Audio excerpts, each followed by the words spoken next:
Bonjour à toutes et à tous, j'espère que vous allez bien, c'est Omar Officiel et ça me fait un grand plaisir de vous retrouver aujourd'hui dans cette nouvelle vidéo où on va vous parler des Journées Québec. Alors donc cette vidéo je vais la partager ou je vais la diviser en deux parties. La première, je vais juste apporter quelques éclaircissements ou quelques suppléments par rapport à la Journée Québec qui s'est déroulée en Afrique subsaharienne. Et dans la deuxième partie, on va parler de la Journée Québec qui se déroule actuellement en Europe pour les gens qui me suivent particulièrement en Europe. Et avant de passer dans le vif du sujet, je vous invite notamment à vous abonner, à liker les vidéos, à partager notamment aussi les vidéos. Je compte sur vous pour ceux qui viennent d'arriver, donc n'hésitez pas à aller vous abonner.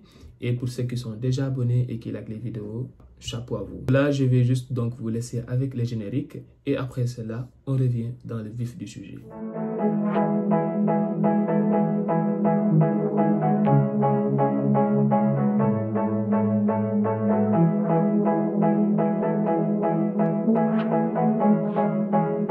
Bienvenue encore à bord. Donc, comme je l'ai dit dans l'introduction, dans cette première partie, on va apporter quelques informations ou quelques éclaircissements.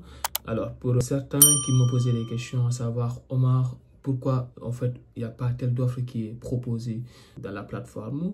Il y en a d'autres qui me disent, voilà, moi, j'ai vu cette offre-là au premier jour. Après 2 jours, je suis revenu, je ne l'ai pas vue, elle a disparu ou qu'est-ce qui s'est passé? Il y en a d'autres, ils me disent que, voilà, moi, j'ai postulé dans cette offre-là et après, même pas quelques heures ou quelques jours, j'ai eu un message comme quoi, voilà, que je ne suis pas accepté ou j'ai eu un refus, si vous voulez. Voilà, donc je vais essayer donc de répondre par rapport à ces 3 types de cas-là. Je ne peux pas détailler tous les retours, sinon la vidéo sera assez longue.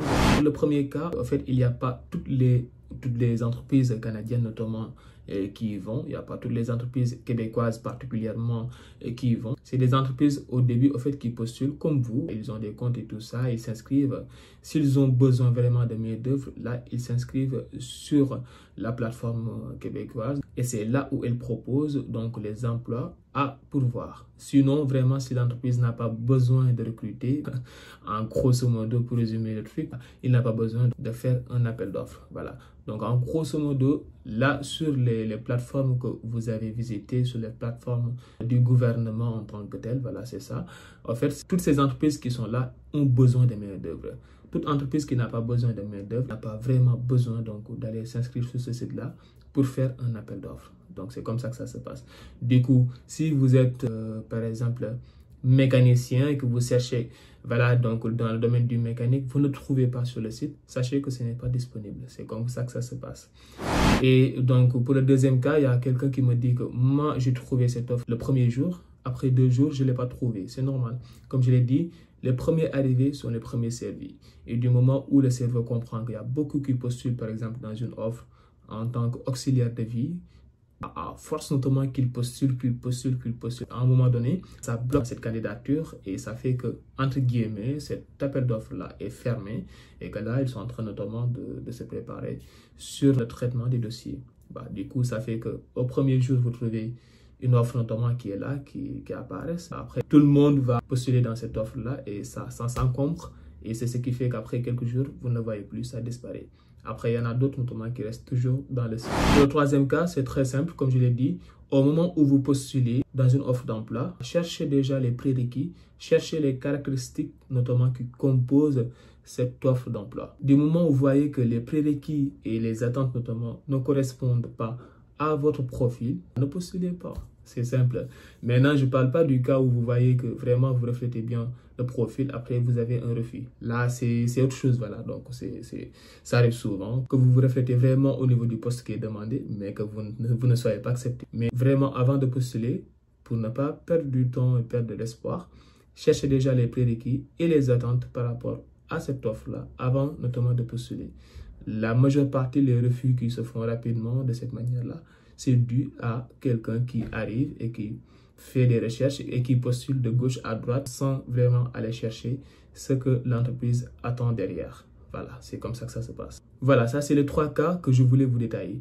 Et sur le 4e point où je voulais terminer, c'est que après que vous avez postulé dans la rubrique candidature, vous avez cette possibilité au niveau du statut, au niveau de la vue statut bien sûr, d'accord?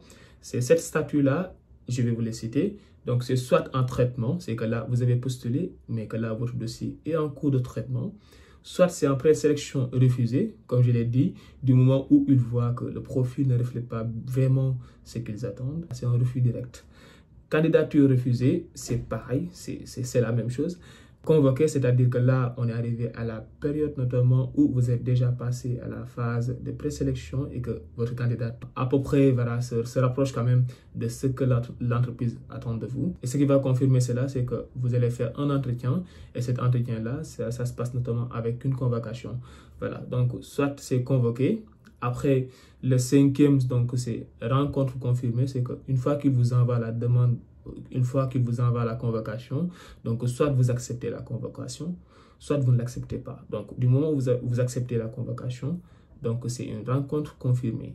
Du moment où, notamment, vous avez des imprévus et que malheureusement, vous ne pourrez pas, notamment, se présenter à telle heure ou tel jour pour l'entretien, donc par rapport à la convocation qu'ils vous ont envoyée, parce que la convocation, c'est inchangeable, mais c'est pas que vous soyez malade, que vous avez notamment un rendez-vous médical et que possiblement, vous ne pourriez pas notamment être présent. Dans ce cas de figure-là, vous avez la possibilité de les envoyer quand même ces justificatifs afin qu'ils puissent notamment modifier l'heure notamment de rendez-vous qui vous arrange. C'est seulement dans ces cas de contexte où ils peuvent le modifier. Sinon, c'est inchangeable du moment où ils vous proposent la convocation et que vous-même, vous avez choisi l'heure et la date qui vous arrange. Voilà. Du moment où vous acceptez ça, c'est déjà fini.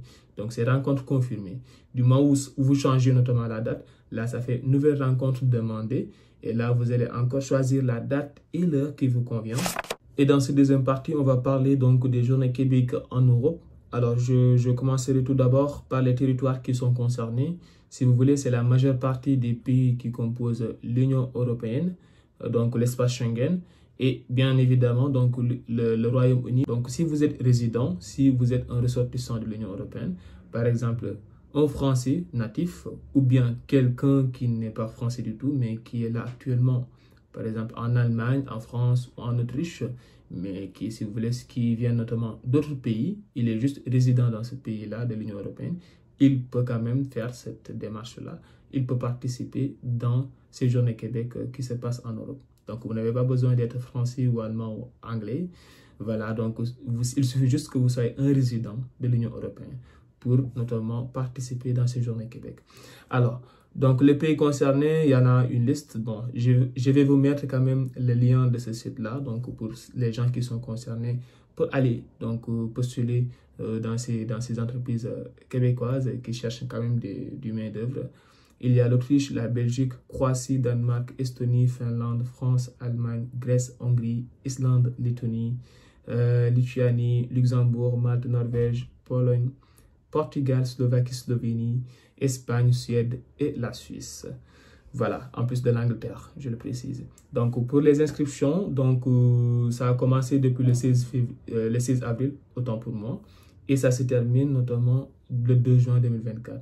Et les phases d'entretien donc, se feront du 17 juin au 21 juin 2024.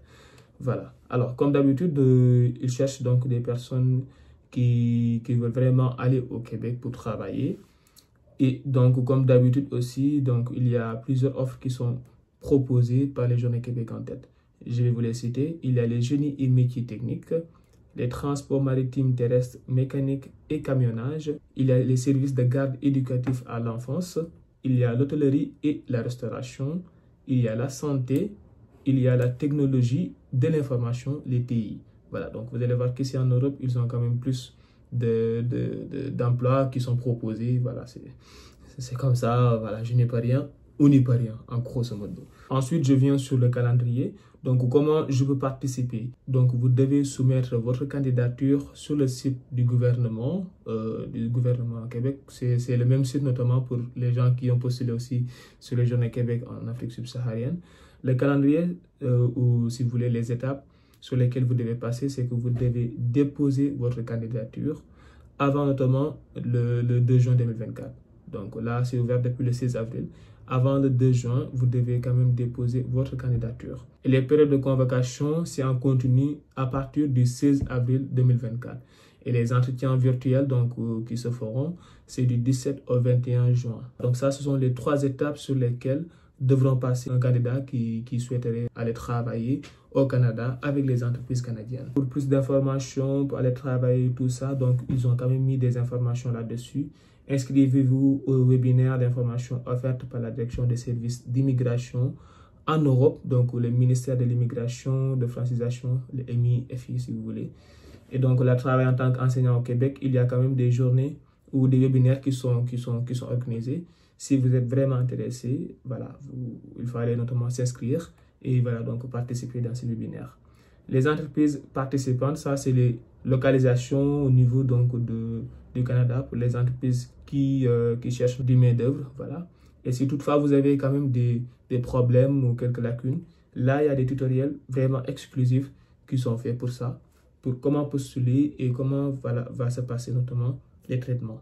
Et voilà, si vous avez des soucis et tout ça, venez directement ici.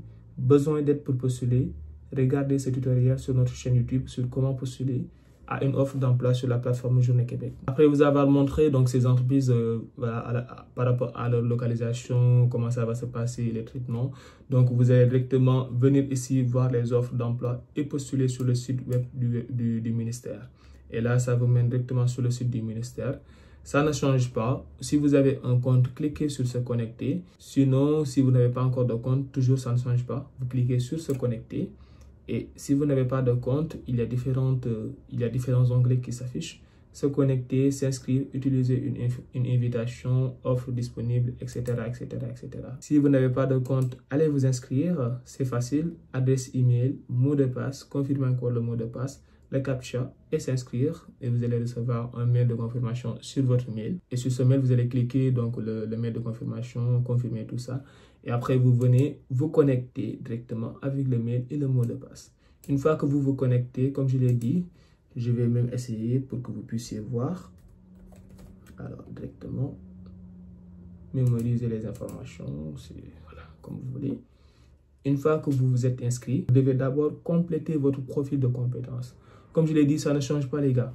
Donc, une fois que vous avez mis ça, profil de compétences, vous cliquez là-dessus et vous complétez toutes les informations qu'il vous demande. Sans que vous ayez rempli toutes les informations concernant cette vue-là, ce profil de compétences, vous n'aurez pas la possibilité de postuler à une offre. Peu importe, je dis bien. Voilà, donc ça vous met quand même l'information en rouge. Donc c'est bien clair. Vous remplissez toutes les informations en ce qui concerne vos informations générales, les professions, l'expérience, la formation, les compétences linguistiques et les documents téléversés. Si vous avez notamment des contrats de travail, des diplômes à soumettre, mettez-y tout. Voilà. Une fois que vous avez mis toutes ces informations, là quand même à la suite, vous pouvez revenir pour notamment postuler dans une offre qui vous concerne. Et là pour postuler, vous allez juste retourner sur la page précédente où nous étions, offre disponible. Voilà. Et là, vous cherchez l'offre qui vous convient. Par exemple, je clique au hasard sur cette offre-là qui est enseignante en secondaire en mathématiques. Et là, comme d'hab, vous descendez sur cette offre-là, vous regardez les prérequis et les compétences qui sont demandées, les gars, avant de postuler. Ça c'est plus rapide, voilà. Vous n'allez pas perdre du temps. Donc, lisez les attentes par rapport aux entreprises. Si ça correspond à votre profil, là, vous venez directement et vous cliquez sur postuler. Bien évidemment, moi, je n'ai pas rempli les informations pour notamment, si vous voulez, les profils de compétences et je ne me suis pas connecté. Donc, c'est pourquoi ça me met cette page. Mais une fois que vous avez mis toutes les informations à jour, vous allez voir sur la vue, notamment candidature, dans votre profil. Donc, vous avez postulé telle offre et là, comme je l'ai dit, le statut sera notamment en traitement. Donc, une fois que vous avez acceptation, vous allez voir convoqué. Si vous avez des reçus, vous allez voir candidature refusée. C'était ça que je voulais vous partager. Donc, du moment où vous avez des soucis, où vous avez des questions, où il y en a d'autres qui ont quand même des suggestions, qui ont des choses à apporter, des informations supplémentaires, n'hésitez pas à le faire sur les commentaires. Donc, voilà, juste en bas sous la vidéo actuelle. Et comme d'habitude, n'hésitez pas à vous abonner, à liker les vidéos et à partager le maximum pour soutenir cette chaîne. Et sur ce, je vous souhaite toutes et à tous une bonne chance pour ceux qui sont notamment en Afrique subsaharienne ou ceux qui sont en Europe pour les Journées Québec.